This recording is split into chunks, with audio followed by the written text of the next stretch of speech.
Every once in a while, we end up stumbling across, or I stumble across an article that doesn't make any sense. A long time ago, there was an article that came out of like Polygon or Kotaku or one of those that was a guide about how to play Escape from Tarkov, kits, stuff to wear, and the walking tank being that really famous meme that had to do with 3M armor and carrying a Mosin and an AK-74 with PRS rounds didn't make any damn sense. It was laughable. And I've come across another one, thanks to some people in chat bringing my attention to it. I think it was Big Skillet was the guy's name. Anyway, there's this article from The Gamer called Dungeonborn vs. Dark and Darker by a guy named William Quick, who seems to have been a staff writer for a pretty long time for this web mag or blog or whatever the hell. He calls himself a journalist. I have no idea whether or not he's actually licensed to be one, but there are some major issues with this article. Now, first and foremost, I want you guys to know that I don't actually care which game it is that you guys prefer. I've never tried to be the person that acts preachy and try to tell people what games they should or shouldn't be enjoying. There are certain genres of games that I steer clear completely of just because I find them to be unfun. But in the case of something like this, what I try to do with games that are versus one another in the same genre is look at the merits of both and try to compare and contrast them. In this case, William does the same thing, but I think, thoroughly convinced at this point that William either hasn't ever played Dark and Darker or has played it so little that he hasn't actually laid eyes in the game in months. A very long time. And I will explain what I mean when we get into it. So he first starts off by talking about the graphics. In full disclosure, he says that Dungeonborn is a superior game. Fine. He can have whatever opinion that he likes, but I find his opinion to be unfounded. I'm going to disagree with him here in some places. He talks about how Dungeonborn has superior graphics, saying that it's limited to first-person view, which isn't actually entirely true given that Dungeonborn has skills that take you into a third-person camera. The sights are more than clear enough to capture each of your actions, from blocking to drinking a potion to preparing a spell. He doesn't actually talk about how the animations look or feel at any point in the article, though. And in my opinion, the animations for Dungeonborn feel kind of janky with all of the camera shake and movement for the head that goes on whenever you're slashing at things, but whatever. The monsters also have pleasing makeovers, with even the lowliest goblins looking as vicious as HD brushed gremlins, which I'm not sure what exactly that means. I understand the character model's kind of nice, but I'm not sure what an HD brushed gremlin specifically is referring to, unless he's talking about like Gremlins the movie, which I don't think looks nearly as well considering that those guys are puppets, but with less confidence. The draw distance is quite generous, so you can get a full layout of the map, make out the smallest treasures at the far end of the room, and determine what things are waiting to kill you. And I would argue that this is pretty much the same thing for both Dark and Darker and Dungeonborn. Although I will concede that I personally believe that Dungeonborn is a more graphically pleasing game. It has more graphical detail to it, and the ambience of that game I do enjoy quite a bit. I think that their level designers are very, very good. He goes on to say Dark and Darker makes a solid effort as a 3D dungeon crawler with a smoother but still gritty field. The issue is that things will sometimes clash with each other, making their difference in quality very apparent. Now, he goes on to elaborate on this because it didn't make a whole lot of sense by just saying that. This is most notable between player characters and the enemies, with the latter looking like casual cosplayers who suddenly find themselves in a far too harsh situation. With all the mix and matching of enemies, you'd think they come from different games, with kobolds looking very detailed and giant bugs looking like they were dragged and dropped in. So he's saying that the kobolds look very good and detailed, whereas like the bugs, like the death beetles and the centipedes, don't really fit because they don't have nearly as much detail as some of the other stuff. Now, I agree with that. That's fair. But you also have to understand that this game, Dungeonborn, is being funded with a whole lot more cash than what Dark and Darker has to work with. In Dungeonborn's end-user license agreement, it says, portions of the content provided here, including trademarks and copyrights and any other intellectual property rights, are owned or held by Proxima Beta Pte. Limited or its licensors. Proxima Beta Pte. Limited, and all rights in and to the same are reserved by Proxima Beta Pte. Limited. Proxima Beta is the publisher, the owner of the dev studio that is making this game. They are, in essence, the funding. Proxima Beta is a Singaporean studio established on December 2nd of 2016 and had its status changed December 1st of 2021. That status change was to rename the company to Level Infinite, the company that is trying to push the aforementioned and soon to come Exoborn, parent company being Tencent Games. So Dungeonborn is a Tencent IP. They have Tencent money behind them. The publisher is Tencent. And when you have a very, very large company like Tencent that owns portions of Riot, owns portions of Baldur's Gate 3, has a lot of money to throw around, billions of dollars to put toward game dev, a game like this that looks like it's indie, Dungeonborn I mean, is not necessarily all that indie because it has a huge backing behind it. All of this, of course, is to say that they basically have AAA money, so it should look better. That's kind of the idea. And it also, not for nothing, should be throwing up a bit of a red flag because Tencent, for all of its doings, has a bit of a negative connotation because all of the gacha stuff that they tend to push onto people. So they start to hide it, very similar to what Nexon does with its IPs. They tend to hide away through subsidiaries who the actual publisher and funding of these games are. So while this author will argue that the game is prettier, not for nothing, it should be. There's billions of dollars behind it. In the customization section, they talk about how Dark and Darker has the ability to choose additional options to customize your character when it comes to equipment that you can find and wear. However, if you want to change your character's base appearance, you'll have to take out your wallet. And if you click on this link for whatever reason, it pulls up an article on the 10 most expensive game skins of all time, none of which have anything to do with Dark and Darker. So I don't know why they linked this, possibly because there's a requirement to link other articles in the articles that they write for the gamer. I have no idea. But that is a completely irrelevant hyperlink, and I don't even know why it's there. In the case of this little bit of like a factoid or whatever that they're trying to present, this is actually wholly untrue. And this is the first example of what makes me believe that this person has never played Dark and Darker before. Inside of the game Dark and Darker, if you go to the shop, it shows all of the skins that are available, either to be earned, to be purchased, or both. Currently, there are only 2 skins on the market that are purchased for IRL dollars. It's this Lycan skin and this Lycan skin. The other skins in the game are not purchasable with IRL money. This elite skeleton can only be obtained by earning these blue stone shards. Red stone shards are purchased with IRL dollars. They are $2 a piece. The blue ones can only be obtained through doing stuff in the game, in which case every other skin in the game can be obtained via doing. It has nothing to do with whether or not you have money to spend on it. Now, granted, you could spend money on it and get these skins in advance if you wanted to, and that's fine. That is a common practice by a wide variety of games. But to say that in order to change your appearance, you have to break out your wallet is completely disingenuous. In fact, it can be argued that the best skins in the game,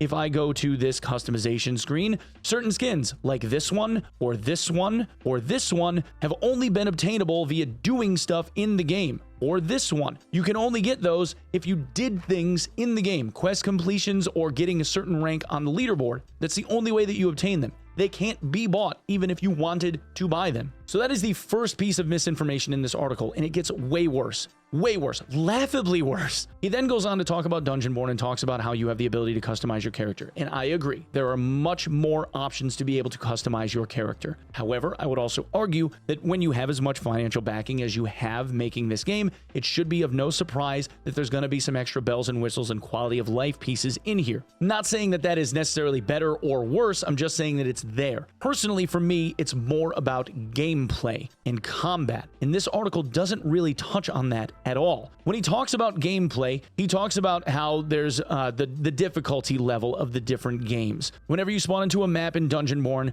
you're given plenty of time to adjust and survey your surroundings. This gives you way more opportunity to land the first strike and approach fights in your way and with proper planning. Now, this article is 6 days old. Dungeonborn launched into early access on July 18th of this year. July 18th was 2.5 weeks ago. So you have a game that was in existence for approximately 2 weeks in time at the point in time that he wrote this article. For the first 2 weeks of the playtest for Dark and Darker, when people were first getting into it, when it went into EA, there were so many Timmies in the game no one knew where anything was for the first couple of weeks. This most recent wipe, when the game went to Steam and had 45, 50,000 concurrent players for the first month, there was nothing but new players walking around. Everyone was trying to get acclimated to the game, aside from the people that had 2,000 hours of experience, plus, like myself, that knew exactly where everyone was already. You had the ability to walk around and start finding Timmies on purpose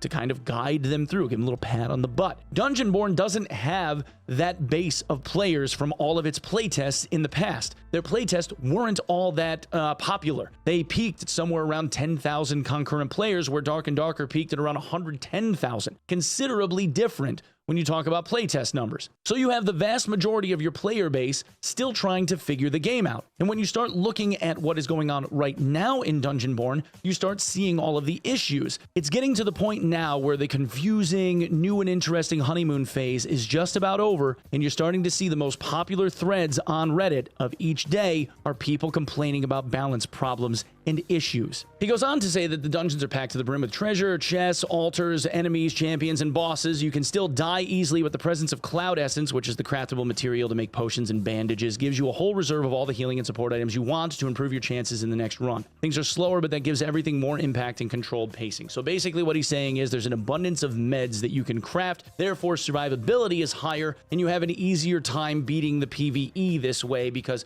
it doesn't all flock to you as soon as you enter a room. Now, in Dark and Darker, that's actually the same thing. It's just that people walk too far in and they start triggering spawns and they get overwhelmed trying to escape them. Again, this comes with experience, though. And then he says, the game looks friendlier, and I don't know why he says it's friendlier, but the name and the experience should instantly clue you into what you can expect. Brutality, not in visuals, but in difficulty. Yes, it should, because this game will throw you at the demon lions before you even know what happened. Much of the dungeons can be pretty quiet and empty, only for you to stumble into a conference room of monsters from various lore. Good. That's exactly what people that are gravitating toward Dark and Darker want. That's the niche. That's the idea. We want to and gravitate toward difficult PvE content. It took me 12 hours to down the Frost Wyvern in normals with a base kit. I uploaded a video of it because, as far as I was aware, I was the only person at that point in time that had been able to accomplish it. And granted, it was on a warlock. Don't get me wrong, I get it. But it's still, like, it felt like an accomplishment. It was an achievement for me. And that's something that people should be able to revel in. The hard things to overcome are the things that feel the most rewarding when you beat them. It's also heavily tailored toward PvP, where players will actively hunt each other, and the limited number of escape routes make conflicts between them likely. There's nothing wrong with a good challenge, but it can be a huge turnoff right from the start, especially when the technical issues are likely to work against you. So I'm not exactly sure when it was that he last played Dark and Darker, but Dark and Darker for me, when you have, again, experience, feels like it's very easy to find extracts. Granted, when you are new to the game, it is confusing. It is difficult. It is like getting thrown in there. And it does have a pretty steep learning curve. I agree with that part of it. But that is also the stuff that makes guys like me want to keep playing the video game, because I want to figure it out. Like the overarching puzzle of figuring out a game like that is the thing that attracts me to it in the first place. The struggle bus is fun. But notice at no point in this, when he's talking about the gameplay, does he mention combat feel. He doesn't talk about the animations. He doesn't talk about the interactions between players. He doesn't talk about the frustrating aspect of having a rogue turn you to stone for the better part of 10 seconds while they loot somebody and run away from you. He kind of just leaves that out. Since Dark and Darker is encouraging competition, it's only natural that it should give more options in terms of tools and building. As you play, slay monsters, and successfully escape from dungeons, your character will earn experience. This will go toward making them level up so that they can get improved stats and access to better equipment. None of that is actually true. Other than the leveling part. Yes, you level up, but it doesn't actually improve your stats at all. You get no stat increases whatsoever. None. You only get access to better equipment if you're able to complete quests that the vendors give you, giving you reputation, which unlocks the ability for you to get higher tiers of items, all of which costs gold. You do eventually, once you get to level 20, have access to the marketplace and have the access to High Roller, where you can go in and try and get better gear because the drops are nicer, but the mobs are more difficult. None of that has to do with improving stats. You don't get improved stats by leveling. Leveling does nothing for the stats of your character, actually. Secondarily, he also talks about the big star is the skill tree that will allow you to build your class however you like. Now, I'm going to guess maybe because, again, this guy is from Spain. Maybe it's a language barrier thing, but there is no skill tree in the game. It's in fact, it's one of the things that we have been complaining about for like a year and a half plus, because there is no actual tree. Trees have branches. Maybe he's talking about like the skills and spells and stuff that are just kind of like sitting over on the side panel. But again, that's accessible by everyone. You can alter their stat effectiveness, which that actually isn't really true. Stat effectiveness isn't really a thing. You have stuff that either makes stats a little bit better or a little bit worse in certain cases, or the ability to use certain pieces of equipment. Resistances is sort of kind of true, but only for a couple of classes. Abilities, okay, yeah, you have skills choices and more to give them more versatility or a min-max build of your choice. I would argue that there's a minor piece to min-maxing depending on the class when it comes to what it is that you're selecting. Yes, you can build into certain things, and it does have more variety than Dungeonborn, but that also makes me kind of go like, well, this ties in with gameplay a little bit, because while the game, I think, is flashier, prettier, has more detail, it's like they put all of their stock in the visual aspect of the game and didn't really focus on the core mechanics of the game. While Dungeonborn offers more accessible customization in terms of cosmetics, the class system could use some more layers. Each class gains access to 2 primary abilities, and you can fill those slots with whatever abilities you have available, but this can limit your gameplay. As your characters level up, they'll automatically get stat boosts and their abilities will become more effective, but it's a standard power boost. At the end of it all, a large chunk of your character's power comes from equipment, current level, and your skill. So get in some practice sessions. I mean, you could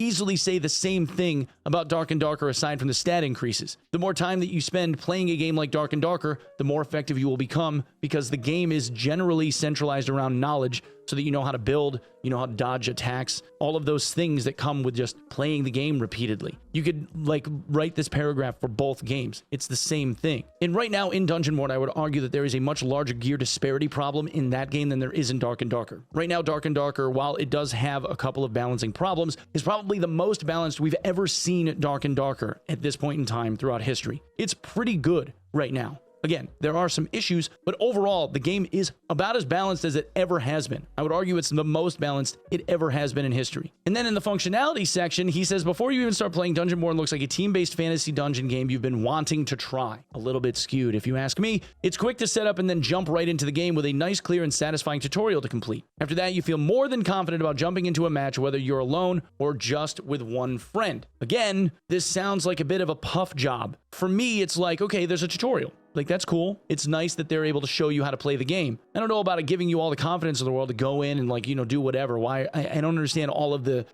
glittering generalities that you're trying to throw on this. Like, why the extra flourish? They don't need it. Each enemy seems like a challenge, but one you feel confident in approaching, and every chest feels worth the risk. Discovering that you can hit ghosts with solid objects and gather materials to make potions and artifacts back at the base makes for a more fun and enjoyable time that you can still shape. I mean, yeah, there are ghosts in hitting them with solid objects feels nice, but how else are you gonna beat them? If you can't hit the ghost, it's going to be awful hard to win, right? While Dark and Darker makes it obvious that it's a much harsher PvP-focused experience, it suffers from issues that add unnecessary difficulty. And then he again links to 8 games with unique difficulty settings that have nothing to do with Dark and Darker. The same types of enemies will have differing stats, perfect blocks can sometimes be ignored, and you may find yourself taking damage way too quickly, even when cautiously playing. Now, I would argue that if you're having the weapon go around a shield, for instance, sometimes that comes down to netcode issues, ping disparity problems, and other times it's just you didn't put the shield in the right place,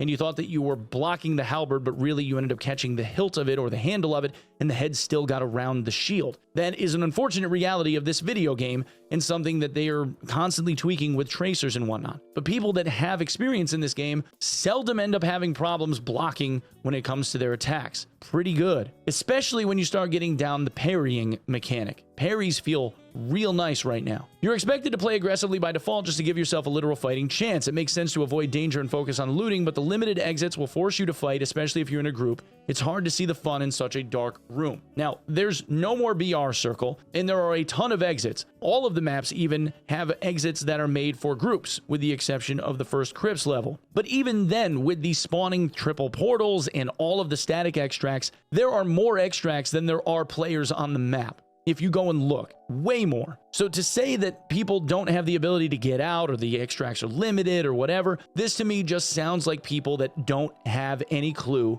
on how the game is played and don't have enough experience to be writing an article like this. And then he goes on to say, for these reasons, none of which, again, talked about the actual combat interaction itself, he says is Dungeonborn. A runaway victory for Dungeonborn in this battle between two online medieval fantasy dungeon crawlers with extraction elements. Both games are free to play, so it's worth giving both of them a try and see which one of them appeals to you. Dark and Darker can still be enjoyed with a friend or two and will test your player skill. It's a game designed to be played multiple times, and maybe a longer session is what you need to enjoy it. I would also say it would be a longer session necessary for this author to have an actually educated opinion. However, if you want a lighter, balanced, fun, and more functional experience, then grab your gear and head into Dungeonborn. I find it interesting that at the very end he talks about function, because nowhere in here, aside from UI functionality and character customization, did he actually talk about the function of combat. And in my opinion, that is the weakest point for Dungeonborn being better as an argument. For me, and again, this is just my opinion, Dungeonborn lacks the most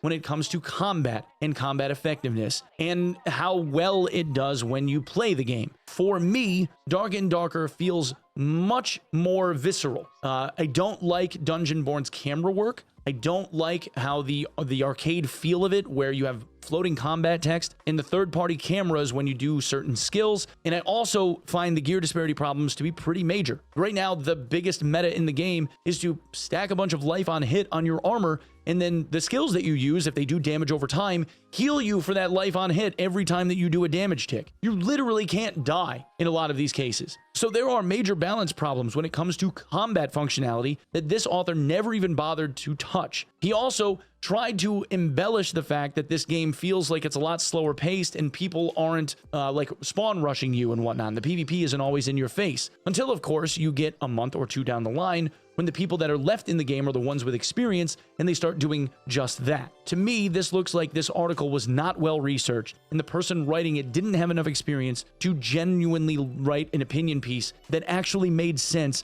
and paid homage to the way that the games are actually set against each other. Just my take. And not for nothing, a few pieces in this were outright idiotic. In my opinion, William Quick here, the author of this article, would do better to spend more hours in Dark and Darker, in my opinion, before writing about how Dark and Darker works. Which I find funny, because he writes here that his proudest achievement is getting all of the achievements in Cuphead, which is a difficult game. You would think that somebody in his situation would gravitate more toward a game like Dark and Darker and try to really figure it out before writing about how Dungeonborn, which is a more casual gaming experience, somehow surpasses that of Dark and Darker when you didn't even mention the combat. Just seems odd. Anyway, guys, that's what I've got for you all. Just my little opinion for the day. Hope you guys enjoyed the video. Thank you so much for coming by and checking it out. Hey, maybe William will rewrite it. Who knows? And I tried to find him on Twitter, but it seems like the guy is a ghost. Maybe he just tries to keep himself well hidden because of guys like me. Makes sense. Anyway, guys, thank you so much for coming and checking out the video. I appreciate you all. Thank you for being here. Consider subbing the channel if you ended up finding the content worth subbing for.